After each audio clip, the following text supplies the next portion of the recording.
Okay, so for those who know me well, I'm not an eloquent speaker. So this is going to be full of some really not funny jokes and some awkward pauses like that one. So just bear with me. This was probably the hardest thing I've ever had to do. And as UT students, you can relate that this is hard. Going to school here, it's difficult, but this was harder. So I had an outline made out, and I was like, you know what, I'm going to go through this outline, and that's going to be it. But every time I practiced, I said something different, so we'll just see where God takes me. So basically, for those who know me well, so I'm from a really small town in Bastrop, and I don't stop talking about it ever. It's really annoying, I know. But I have a really huge family. My dad's a pastor of a church in Bastrop, and I sing on the worship team. So every Sunday I go home and I sing on the worship team, and I'm with my family, and I have a good day. But there was this one Sunday where I went to church. We go out to eat afterwards, and I was leaving a parking lot of the restaurant by myself driving, and the light was green. The other person's light was red, but apparently they didn't notice. So I got T-boned on my driver's side, and I remember seeing the driver coming towards me on this highway. So they were going like 60 miles per hour, and I didn't do anything. I just let it happen. You know how when you're driving and somebody almost comes into your lane and you swerve? Yeah, I didn't do that. I just sat there. I was like, this is gonna happen, so might as well let it happen. So I end up on the other side of the highway. I wake up and I'm shaking and I'm crying and I'm hysterical. And my cousin, who is still in the parking lot, jumps in the car with me, and he's holding me and he's like, "Are you okay? Are you okay?" And he's comforting me. And I'm like, I don't know what's happening to me. And a man comes up and he tells me to put my car in park. And in my head, I'm like, put my car in park? Oh, this whole time my car's been in drive, but it's not moving because that's how damaged it is. So eventually they pry the door open and I get out and I sit by the side of the road, ambulance, firefighters, police officers, traffic. It's horrible. Everyone's asking me a ton of questions. I'm just trying to get through the whole scene. And then finally my dad drives me to the emergency room, and the doctor checks out my head, and I have a big cut on the side of my head right here. And I didn't even know that I was hurt, but I got staples in my head. I went home for overnight observation, and the next day I'm back at school. It never happened. And I think that as a Christian, you try to take the bad things that happen to you and you try to find the good in them, because God puts things in your life for a reason. And so even though something horrible may have just happened to you, to me, as somebody who's been raised in the church, my first instinct is to be like, well, my family was there, so that was a good thing. I didn't die, so that was a good thing. The other person didn't die, so that's a good thing. Got a good insurance check, so that's a good thing. But, as the days went by, I started noticing little changes in my behavior in my daily life. I think that when something life-threatening happens to you, there's this part of you that's like, ooh, I'm invincible, nothing can touch me. And it's supposed to be seen as a positive thing. But at the same time, there's a part of you on the inside that I wasn't listening to, that was saying you could have died. You literally could have just ended your life right there. And you're not doing the things that make you happy. You're in your dorm, you're alone most of the time, and at this point, this was early October, I hadn't made any friends here.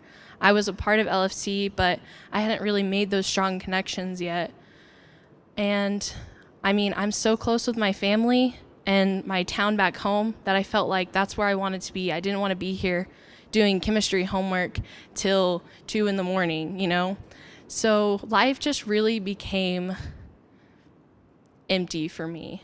And I remember there would be days where I would wake up and it would be like 3 p.m. and it felt like I hadn't slept. And there was days where I went days without sleeping. And I thought, okay, well, tonight I'll be able to sleep really good because I didn't sleep last night. And that wasn't the case. And I remember the way I acted around people who knew me really well, like my family, was really weird. Like, I didn't want them to notice any differences in my behavior because I didn't want them to ask me how I was doing.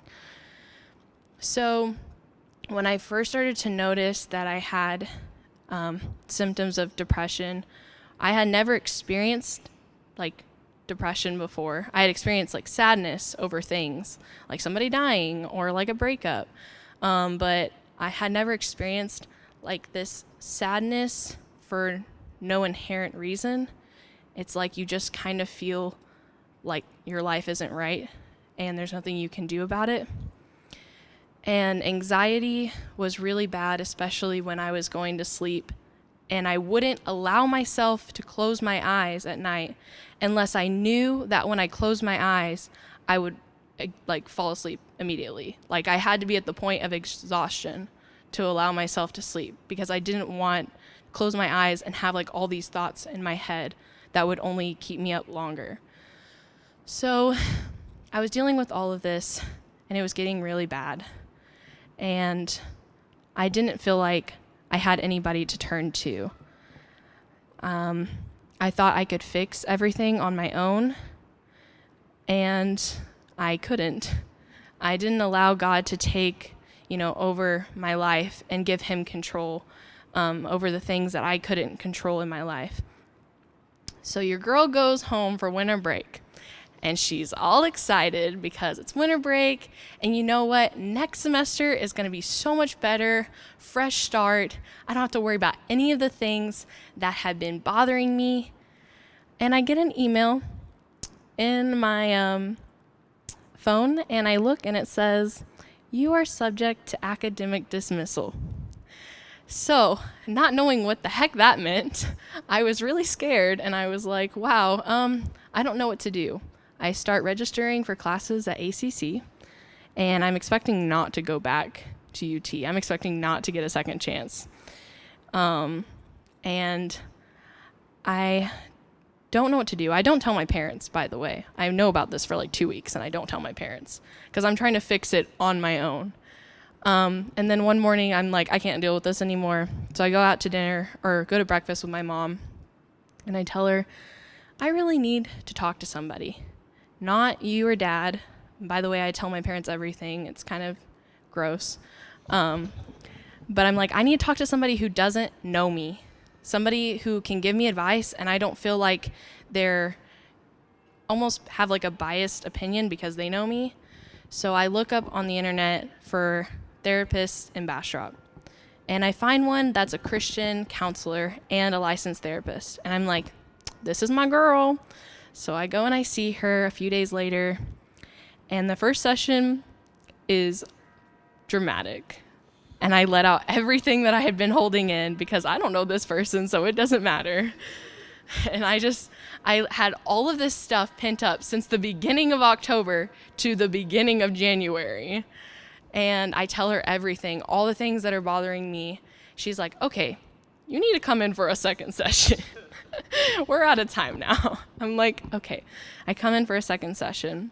And I tell her about everything with UT. And I'm really scared. I'm scared to tell the people that I know because I don't want them to think that I'm a failure. I'm scared to tell my parents because I don't want them to think that I'm a failure. And so I realize the only person who's going to think that I'm a failure and a loser is myself. And I'm holding myself to this standard that nobody else is holding me to. No one else could care less. So she gives me a few helpful tips on how to relieve this anxiety and depression. First thing she says is, you should write. I was like, you're right, I should write. So I get on my laptop and I'm writing. First, you write all the things that are bothering you, all the things that are like keeping you down and just really like giving you anxiety. And then you write all the things that God has given you that are just amazing and the things that he's blessed your life with. And that really helped me a lot. And then she read me this scripture, which I'm going to turn to. It's in Philippians